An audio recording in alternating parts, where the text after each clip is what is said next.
PNS kerja 30 tahun, uang JHT sekitar 60 juta. Rencana perubahan sistem pensiun PNS dari berbasis Pay as you go menjadi pilih pundit masih dalam kajian pemerintah. Kepala Bidang Kesra dan Pensiun Badan Kepegawaian Daerah BKD DKI Jakarta Ety Agustiani menuturkan sejatinya pihaknya mendukung seluruh skema yang akan dilakukan pemerintah pusat dalam kalkulasi yang nantinya akan ditetapkan. Apapun yang diatur dengan pusat, kita akan ikut, ujarnya kepada wartawan. Ety menjelaskan, pada dasarnya PNS paham bahwa setiap bulan gajinya yang didapat dipotong secara sistem iuran wajib pegawai negeri atau IWP. Adapun potongan untuk IWP besarannya mencapai 10% untuk 3 komponen, yakni asuransi kesehatan, program jaminan hari tua atau JHT, dan program pensiun. Adapun rincian IWP bagi PNS aktif atau pensiunan sebesar 10%, sementara untuk gaji terusan sebesar 2% dari penghasilan atau gaji.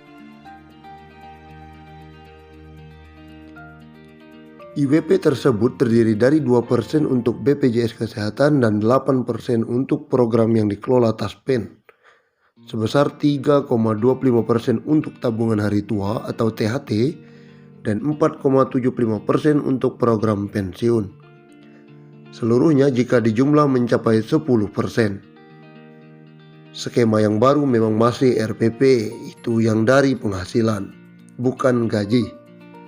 Kami menunggu dari pusat skema yang baru yang masih RPP itu, jelasnya. Dia juga tak menampik pernyataan Menpan RB yang menyatakan bahwa manfaat yang diberikan pada PNS sangat kecil. Bagi Ety, kecilnya manfaat yang diterima itu disebabkan karena potongan yang dikenakan selama ini juga masih dalam jumlah yang sangat kecil. Karena iurannya kecil ketika ditabung kecil, jadi seimbang, yang dikumpulin kecil dapatnya kecil. Dia melanjutkan, ketika nantinya skema RPP yang baru akan muncul dengan pemotongan yang lebih besar, maka otomatis manfaat yang didapat akan menjadi lebih besar.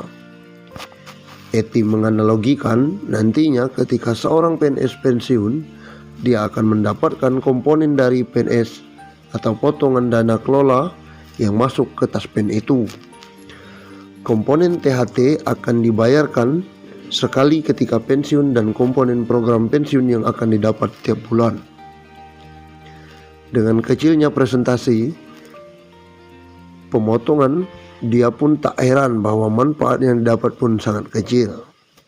Sebagai gambaran, misal ada pegawai yang sudah 30 tahun kerja terhitung mulai dari CPNS sampai pensiun, itu kan masa kerjanya sekitar 30 tahun. Nanti dia paling mendapat uang JHT itu sekitar 58 sampai 60 jutaan saja. Kecil memang.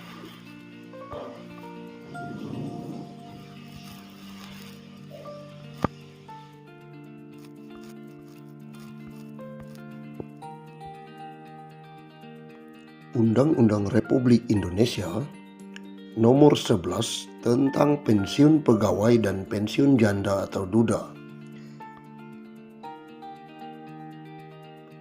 bahwa perlu menetapkan peraturan tentang pemberian pensiun pegawai dan pensiunan janda atau duda sebagai jaminan hari tua dan penghargaan atas jasa-jasa dalam dinas pemerintah kepada pegawai negeri yang sesuai dengan ketentuan-ketentuan dalam Undang-Undang Kepegawaian.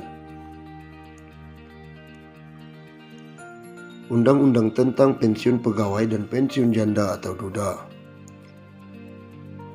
Pensiunan pegawai dan pensiunan janda atau duda menurut undang-undang diberikan sebagai jaminan hari tua dan sebagai penghargaan atas jasa-jasa pegawai negeri selama bertahun-tahun bekerja dalam dinas pemerintah.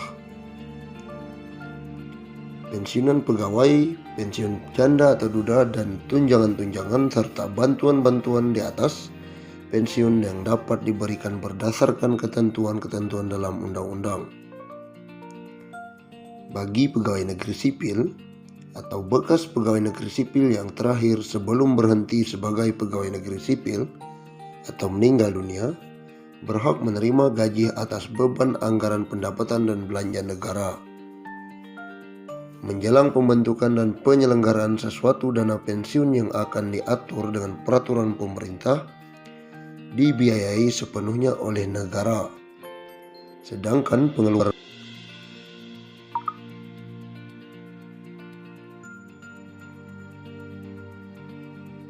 akan diatur dengan peraturan pemerintah dan dibiayai sepenuhnya oleh negara. Bagi pegawai negeri atau bekas pegawai negeri yang tidak termasuk di atas, dibiayai oleh dana pensiun yang dibentuk dengan penyelenggaraan yang diatur peraturan pemerintah.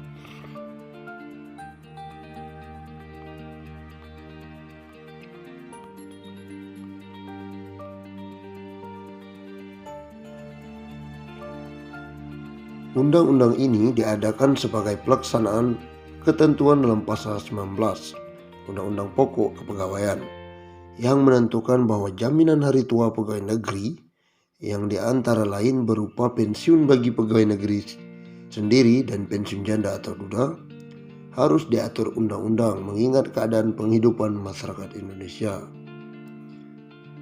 Sesuai dengan ketentuan dalam Undang-Undang Pokok Kepegawaian, maka peraturan pensiun yang baru ini mempunyai sifat pokok. Pensiun diberikan sebagai jaminan hari tua, sebagai penghargaan atas jasa-jasa pegawai selama bekerja bertahun-tahun dalam dinas pemerintah. Kedua sifat dari pensiun itu telah menentukan penyatuannya dalam pasal 19 Undang-undang ini yang menentukan 3 syarat pokok untuk memperoleh hak pensiunan, yaitu telah mencapai usia sekurang-kurangnya 50 tahun, memiliki masa kerja untuk pensiun sekurang-kurangnya 20 tahun.